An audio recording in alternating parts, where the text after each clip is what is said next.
Coming up on this week's edition of NCBA's Cattlemen to Cattlemen. We've got a look at some of the key takeaways from the recent National Beef Quality Audit.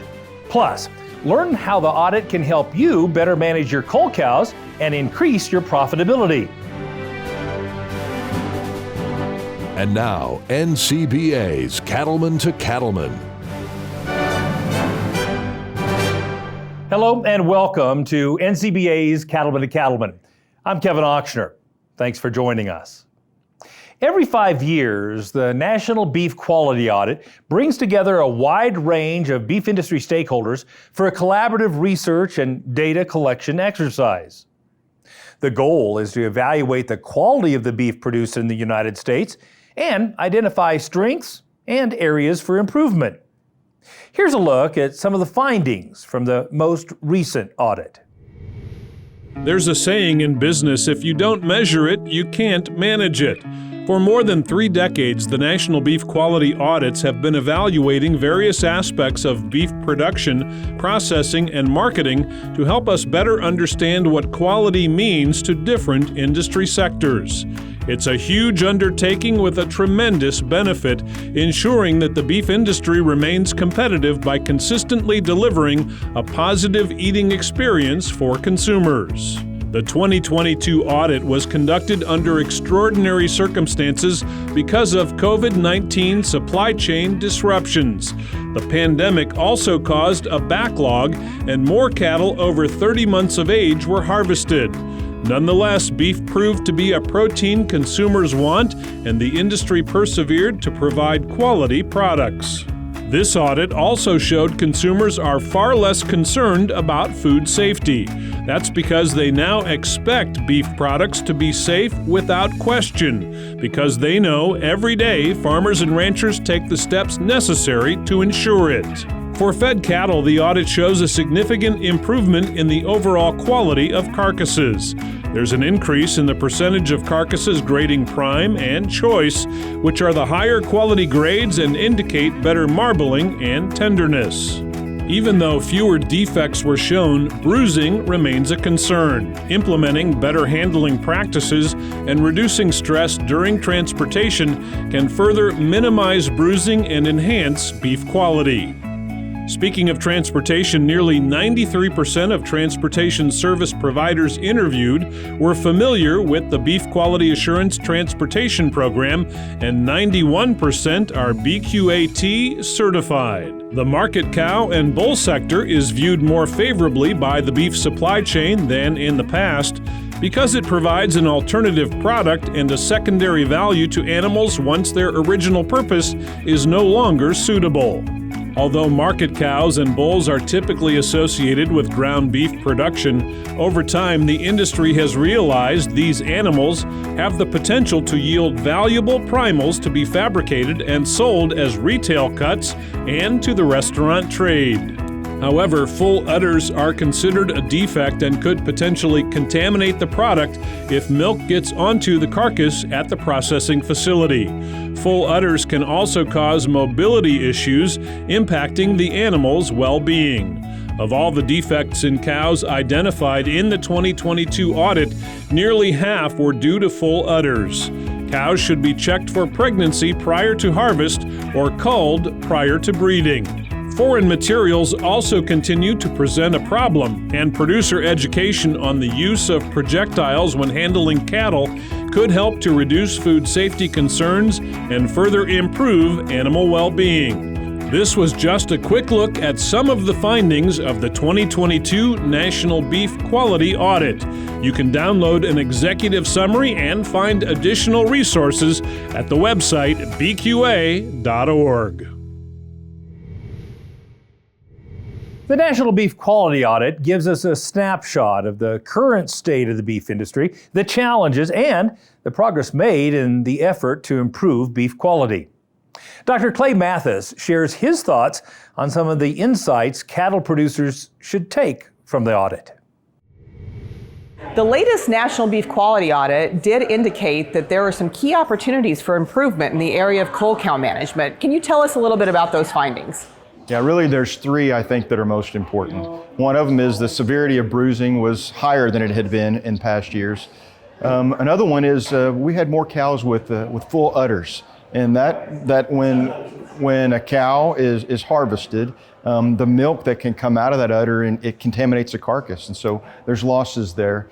And the other thing is foreign objects, whether it's from remote release darts, whether it's from needles. But the biggest issue is bird shot, and that coming from firearms. And so those are the three things that are I think we should be thinking about the most in this regard. You know, those findings are kind of interesting because a lot of producers, of course, focus on that that calf crop, because that calf crop is, you know, something that's year after year, but it really starts with that cow. And she's got a long journey to take in this industry. So it's really about setting her up for success at the end of her journey. What are some things producers can do to make sure that that cull cow management is better than it has been? Yeah, you know, you talk about calf crop, and certainly that's the number one factor driving profitability, and it's important. But what we can't do is just walk across the finish line with those cows. And when we think about, and I'll just talk about them, this bruising issue, you know, part of that is this last audit what happened in 2022. It was a really dry year, so there was a lot of cows that went to the market, and they were thinner than normal. And I think there's an opportunity there to take a look at those cows, see if maybe they're candidates to add some flesh to them before they go to the market, so you don't have such big trim losses that are due to bruising. With the full udder issue, we just need to let those cows dry out before they go to market. You know, that was almost half of all the quality defects that were found in this audit among cows was because of full udders, and that's something that I wasn't even aware of. Really, could be a problem, but it is, because it is a contaminant if milk. So the point being, we could let those cows dry out. And the thing again that concerns me most is foreign objects, particularly bird shot. I think that we have some concern that, you know, maybe it's rogue bird hunters. But what we know, and we see this birdshot issue, it's across the United States. But a lot of this is coming from producers using firearms to gather and to move their animals. Now, we as an industry, we can't let that happen. We absolutely have to put a stop to the use of firearms by a very few to move these animals. When this lead gets in the product, we find it through x-ray machines, and we find it through metal detectors in the packing house. It's a significant issue, and there's a lot of lost meat product because of that. So we just have to put a stop to that aspect.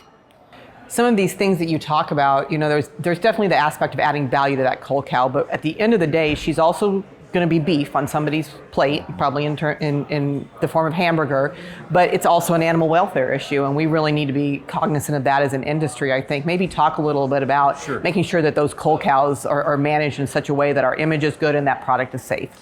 Yeah, when we think about cull cows, a lot of the times we're talking about cows that are older. They're coming towards the end of their productive life, and we see more issues like lameness. We see more issues as they get older, the possibility of cancer eye and those types of things. And so we just have to be really cognizant of what could go on with those older cows. They matter. We've got to take care of them just like we take care of the calves. And we owe it to those cows to treat them well all the way to the end. Now, if you want to see all the resources produced on the MBQA or read a summary of the audit, you can find those materials on the website bqa.org. Still ahead on Cattlemen to Cattlemen, we'll dig deeper into the findings of the National Beef Quality Audit and explain how the results should influence how producers manage their cull cows. Stay with us. By installing Ritchie waterers, you save water while keeping it fresh and always available to your animals. You protect the land by keeping natural water clean and soil healthy. And you conserve power because they're energy efficient. We're committed to helping you create a prosperous, sustainable, and regenerative future. Because we know, like you know, that every saved drop matters. Ritchie, fresh water for life. Join the National Cattlemen's Beef Association. NCBA is the oldest and largest national cattle industry organization working to defend your interests in Washington, D.C. And there are big benefits to being a member. You get news you can use in the National Cattlemen, email updates in the NCBA Beef Bulletin, plus big discounts only for NCBA members. Join by calling 866-233-3872 or online at ncba.org.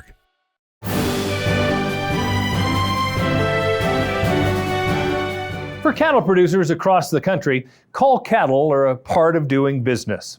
But even though cull animals are often viewed as a loss, these animals can actually be a significant source of revenue. Here's more on how cull cattle, if properly managed, can contribute to the profitability of your farm or ranch. I'm joined now by Patrick Linnell of Cattle Facts. Patrick, as we talk about good cull cow management, there's a value add to producers to this component, isn't there? Absolutely. I mean, that's always the case. As you look at it, cow-calf, for the cow-calf operation, cull cows tend to represent around 20% of revenue. And at the same time, about 20% of beef production is cull cows. So whichever way you want to look at it, it's significant. I know we're currently in a cycle where cull cows are bringing money and good money no matter what, but managing those cull cows just a little bit differently can also sort of help add more value and get you more profits in a down cycle. Talk a little bit about that and some things producers can do. Yeah. I mean, as we sit here and see record cull cow prices through the roof, I mean, there's no doubt that there is more value than ever in good animal welfare and stewardship and just getting more cows to the market for producers. But that's always the case. While there's the most to gain when the cycle's high, it's just that much more important when the cycle's low. And thankfully, that's not something we have to deal with today. And unfortunately, there might not be quite as much opportunity when the cycle is low, but ultimately, that's when every penny counts the most. So Patrick, what are some tips that you would have to producers to add some value to their cull cows? Yeah, I mean, there's a few things that come to mind. And again, first thing, as we think about just these record high prices, there's just that much more value in getting that one more animal through the system. So whatever animal welfare, BQA steps, again, just making sure that we take those steps to get one more cow to the market could be worth $1,800 today. A few other things, adding weight, especially in these higher prices, that 1 pound is worth just that much more. And especially as we work towards fall, if we think about some females that come off thin, if there's an ability to add some weight to those animals, the market will pay you well to do so. We think a lot about the weights of our calves that we take to the sale barn. That's a good point that you make about adding some weight to those cull cows. Maybe it's not going to add $500 to that cow, but $100 here and there really adds up when you take culls to market. Maybe talk about that and how producers can, at the end of the day, it's something. Yeah, in the economic study that we did for the Right Way, Right Time publication, our numbers showed, and it's just one scenario obviously, but the last few years it's been worth around $300 per head. If a producer was able to take a cow that's a little bit thin in the fourth quarter of the year and take her into the first quarter of the year and add some weight, add some flesh to her, returns around $300 per head at times. And again, that's just one example, but the point remains pretty clear. That's a pretty good return on investment for just a little bit of extra time for that much money. There's also an animal welfare component to this and a beef quality component to this as well. With a little bit of extra care in our cull cow management, not only are we putting some extra money in the pocket, but we're doing the right thing by that cow that's giving you calves for her whole entire life. Talk about the perception component of that. Absolutely. As I talked about 20% of beef production is cull cows, is non-fed beef production. And so as you just look at it from the demand side of the equation, it's nothing to scoff at. We can't just think of it as just hamburger, because it's around 50% of US beef consumption is in the form of ground beef. So doing what we need to take care of those animals that have done so much for us also has a real demand story to it, and just making sure that we're doing the right thing from that standpoint. Want to take your cull cow management to the next level? Then you should check out the Right Way, Right Time guide. It offers expert insights on everything from animal handling and health to nutrition and marketing strategies. Get your copy today by visiting ncba.org and clicking on the Producers tab. Still to come, we'll visit a stockmanship and stewardship event and hear how those events can help producers improve their cattle handling. We'll be right back with more right after this. You work hard to feed your herd and maintain your property. John Deere 6 Series tractors give you choices that fit your operation. 6E tractors are simple and easy to use around your ranch. See all the angles when moving snow or maneuver easily in tight spots with 6M tractors. Get more power and premium comfort with 6R tractors. Mixing feed, weighing bales, and loading goods have never been easier with new loader technologies on 6Rs. Ask your John Deere dealer to learn more. BRD stands for bovine respiratory disease.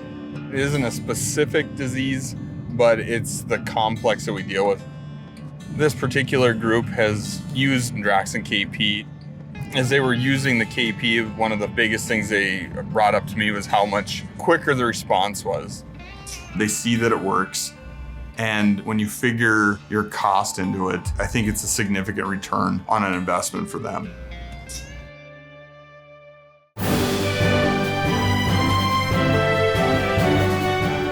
As we've heard on our program today, cull cows can contribute to the bottom line of an operation if they're managed properly.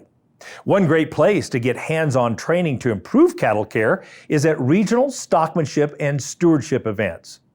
Here's a look at one of those sessions that was held in Utah.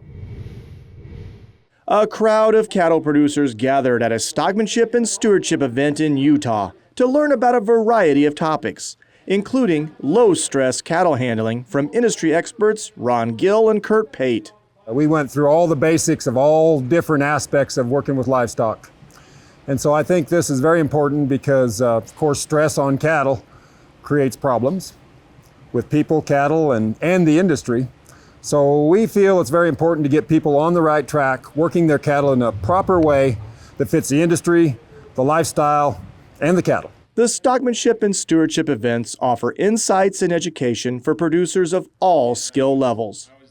Moving the events around allows the experts to highlight the best practices in different areas of the country. And we work with our local hosts, usually led by one of our BQA state coordinators.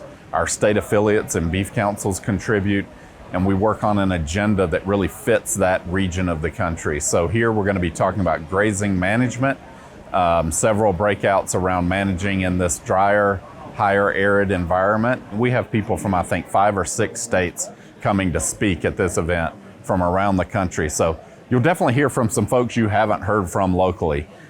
We try to bring an experience that's more like our cattle industry convention experience to that regional setting for folks that might not be able to travel. Support for the event comes from the Checkoff-funded Beef Quality Assurance Program, and those BQA principles form the foundation for all of the lessons.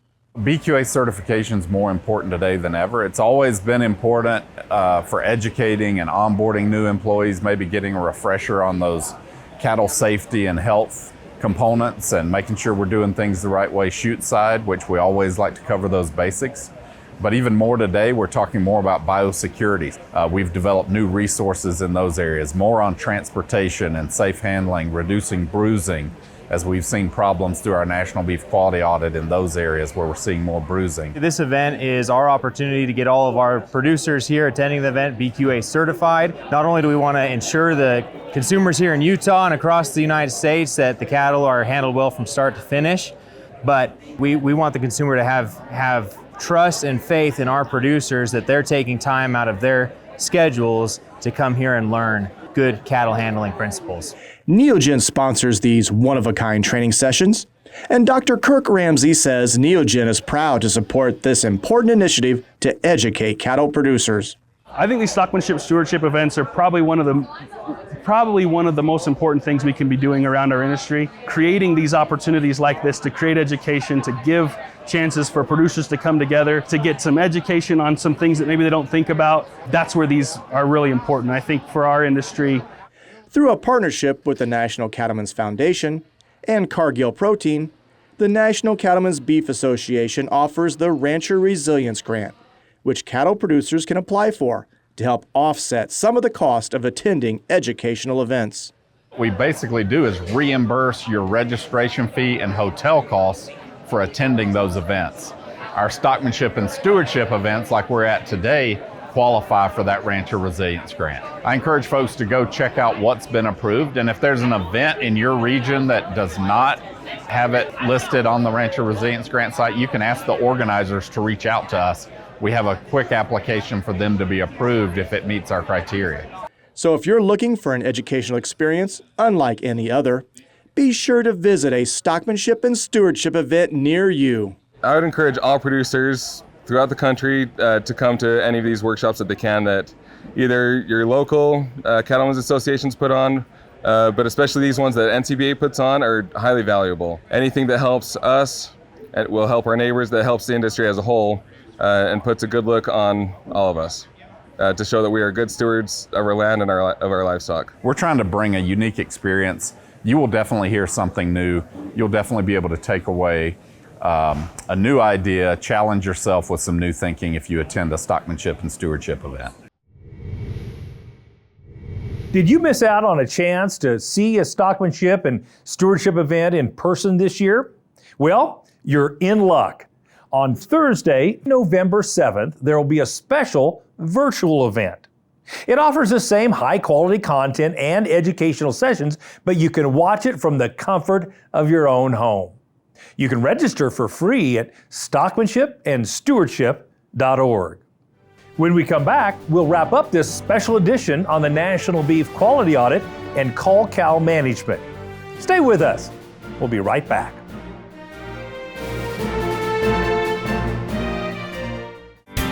Cattle producers across the country work hard to care for their animals and their land. The USDA's Natural Resources Conservation Service is there to help. Find out how you can work with NRCS to develop a conservation plan for your operation. Find possible funding resources for implementing conservation practices, or get free expert advice on ways to improve your farm or ranch. Visit the website nrcs.usda.gov today. CattleCon's headed to San Antonio, February 4th through 6th, 2025, where farmers and ranchers gather to shape our industry's future. Remember, if you ain't at the table, you might just be on the menu. Check out the latest in ranching at the Texas-sized NCBA trade show. Network, learn, and grow your operation. Don't miss this chance to steer the cattle biz in San Antonio, where the Alamo spirit lives on. Visit convention.ncba.org to get registered. CattleCon 2025, where the beef industry meets.